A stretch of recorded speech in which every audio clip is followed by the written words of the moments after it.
एक बहुत पुरानी बात है। एक राज्य का राजा बड़ा ही दयालु था, बहुत मेहनती था, बहुत ही बहादुर था और उसके राजपाट में सब खुश थे। एक बार एक संत उसके राज्य में आए, उसके महल में आए, उसकी बैठक में आए और उसको बहुत अच्छा ज्ञान दिया राजा को, और राजा से बातें करने लगे, उसके राजपाट के बारे में पूछने लगे। संत का बहुत ही आदर सत्कार किया गया और जब संत जाने लगे तब राजा ने पूछा कि ऐसी कोई सलाह दो जिससे मेरा राज्य और भी अच्छा हो जाए, या जिसको मैं अगर फॉलो करूं तो जैसा मेरा राज्य चल रहा है ना आगे भी वैसे ही चलता रहे। तो उस संत ने कहा कि एक बात याद रखना, जितने अच्छे बनोगे ना उतने ज्यादा दुखी रहोगे। राजा को यह बात समझ नहीं आई क्योंकि लोग तो उसकी अच्छाई का एग्जाम्पल देते थे। खैर समय बीतता गया, संत चला गया, राजा अपना कार्यभार संभालने लगा। थोड़े दिन के बाद में उसकी जेल में कुछ बंदी थे। एक दिन जब वो अपनी जेल का दौरा कर रहा था तब उसने सोचा कि ये भी तो बेचारे इंसान ही है ना, जिनको मैंने कैदी बना रखा है, ये भी तो बेचारे इंसान ही है ना, क्यों मैं इनकी जिंदगी बर्बाद कर रहा हूं, क्यों मैं इनको आजाद नहीं कर देता हूं। और ऐसा सोच करके उसने सबके सब कैदियों को आजाद कर दिया। कैदियों को और क्या चाहिए था, वो सबके सब क्रिमिनल थे, लेकिन राजा के अच्छेपन की वजह से सबके सब जेल से बाहर आ गए। और समय फिर कैसा बदला आपको बताने की जरूरत नहीं है। फिर से वही चीजें फैल गई उस राज्य में जो बहुत पहले हुआ करती थी, जहां से लेकर के राज्य आज जिस लेवल पे पहुंचा था ना उस लेवल से वापस डाउन जाने लगा। क्यों? क्योंकि क्राइम बढ़ गए, चोरी बढ़ने लगी, मारपीट बढ़ने लगी, गुंडागर्दी बढ़ने लगी। कुछ समय आने के बाद में, कुछ महीनों के बाद में राजा दुखी हो गया, उसको अपनी गलती का पछतावा हुआ। वो संत फिर से उस राज्य में आए, बोले कि राजा मैंने बोला था ना कि जितना अच्छे बनोगे उतना बुरा तुम्हारे साथ होगा, और तुम्हारे अच्छेपन की वजह से केवल तुम्हारे साथ ही नहीं बल्कि पूरे राज्य के साथ बुरा हो रहा है। राजा को अपनी गलती का एहसास हुआ और उसने प्रण लिया कि मैं इन सभी कैदियों को वापस पकड़ के लाऊंगा और कैद में डालूंगा। और बड़ी मेहनत से, बड़ी बहादुरी से उसने इन सभी क्रिमिनल्स को पकड़ के वापस जेल में डाला। वापस अच्छे दिन आने शुरू हो गए।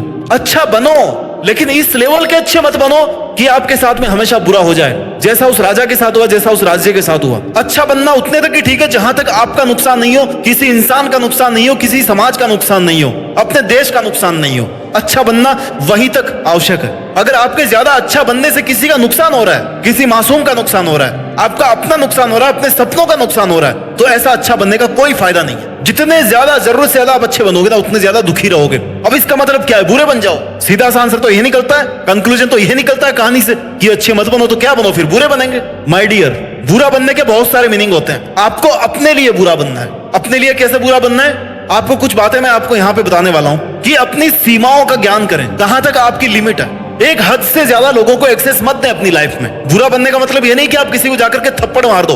बुरा बनने का मतलब यह है कि आप अपनी एक बाउंड्री क्रिएट कर लो कि भाई मेरी बाउंड्री यहां तक है, मुझे यहां तक ही सीमित रहना, मुझे यहां तक ही बात करना है, मुझे यहां तक ही लोगों को एक्सेस देना है। क्योंकि अगर उससे ज्यादा वो पास में आ गए, उससे ज्यादा मैंने उनको एक्सेस दे दी तो फिर मेरी शांति भंग हो जाएगी या मेरा नुकसान हो जाएगा। दूसरी बात आपको ध्यान रखनी है कि अगर सही है तो सही है, गलत है तो गलत है। सामने वाले को देख करके सही को गलत मत बताओ और गलत को सही मत बताओ। अगर सामने वाला आपसे ओहदे में छोटा है, आपसे पावर में कम है, तो उसको सही होने के बावजूद भी उसको गलत मत बताओ। और सामने वाला अगर आपसे ज्यादा पावरफुल है तो वो गलत है तो भाई गलत है।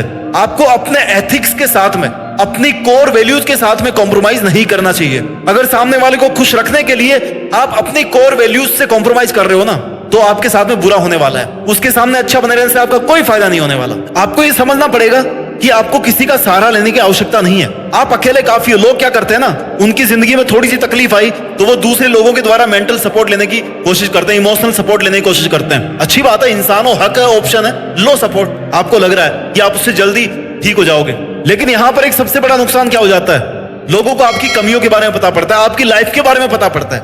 आप जितनी उनसे सिंपैथी ले रहे हो ना वो आप पर एहसान कर रहे हैं, आप उनका एहसान ले रहे हो। मेरा यकीन मानो, आप अकेले अपने लिए मोर देन सफिशिएंट हो।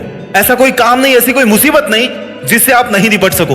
आप अकेले इस पूरी दुनिया से बेहतर हो, क्योंकि आपको खुद के अलावा कोई ऐसा बंदा नहीं इस दुनिया में जो आपसे खुद से ज्यादा जानता हो, आपको अपने आप को समझता हो, आपकी फीलिंग्स को समझता हो, आपके गोल्स को समझता हो, आपकी पावर्स को, आपके पॉजिटिव्स को, आपके नेगेटिव्स को, आपकी लाइफ के बारे में सब कुछ जो जानता हो। आपके अलावा और कोई दूसरा बंदा नहीं हो सकता, क्योंकि आप खुद अपने पास में सबसे ज्यादा करीब हो। आपको अपनी प्राइवेसी मेंटेन करनी पड़ेगी। जितने अच्छे बनोगे, जितना अच्छा बनने के लिए लोगों के सामने अपने दुखों को गाओगे कि यार देखो उसने मेरा ऐसा कर दिया, देखो मेरी लाइफ में ऐसा चल रहा है, देखो मैं कितना अच्छा हूं, मैं तो तुम्हें सब कुछ बता रहा हूं। माय डियर, बिलीव मी, उतना ज्यादा आप दुखी रहोगे, क्योंकि चीजें बदलती है, लोग बदल जाते हैं, उनकी प्रायोरिटीज बदल जाती है, उनके मकसद बदल जाते हैं, उनके रीजंस बदल जाते हैं आपसे बात करने के, आपसे मिलने के। लास्ट में नुकसान किसका होगा? केवल आपका होगा। क्यों? क्योंकि आपको अपनी बाउंड्री का पता नहीं है कि मेरी लिमिट यहीं तक है, मुझे इससे ज्यादा बात नहीं बतानी दूसरों को, या इससे ज्यादा मुझे दूसरों में इंटरेस्ट नहीं लेना। जैसा उनको करना है वो करे। अगर आपने गलती से कुछ कर दिया है, गलती से आपने लोगों को इतना ज्यादा एक्सेस दे दिया है, या आप ज्यादा अच्छे बन गए हो कि लोग आपका फायदा उठा रहे हैं, आपका बुरा सोच रहे हैं, आपका बुरा कर रहे हैं, तो अपनी उन गलतियों से सीखो। गलतियां केवल सिखाने के लिए होती है, गिल्टी करने के लिए नहीं होती। गिल्टी करने से कुछ नहीं मिलने वाला। आप अगर केवल कर सकते हो ना अपनी गलतियों से, तो केवल उनसे आप सीख सकते हो। अगर आपका पास्ट का कोई ऐसा एक्सपीरियंस है जिसमें लोगों ने आपका फायदा उठाया है, तो आप उससे ये सीख निकालो कि आपकी गलती कहां थी, वो आप गलती दोबारा नहीं कर रहे। That's it, as simple as anything. इतना ही इसको सिंपल रखना है। वीडियो के लास्ट में आपको यही बोलना चाहूंगा कि जहां पर सवाल किसी की जिंदगी का हो, जहां पर सवाल किसी के रेस्पेक्ट का हो, आप हद से बाहर जाकर के उनकी हेल्प कीजिए। लेकिन जहां पर आपको लग रहा है कि केवल और केवल मेरा फायदा उठाया जा रहा है, केवल और केवल मैं किसी का स्वार्थ की बलि चढ़ रहा हूं, वहां से अपने कदम वापस पीछे हटा लीजिए, क्योंकि सबसे बड़े इंसान आप ही होंगे जिसका सबसे ज्यादा नुकसान होगा।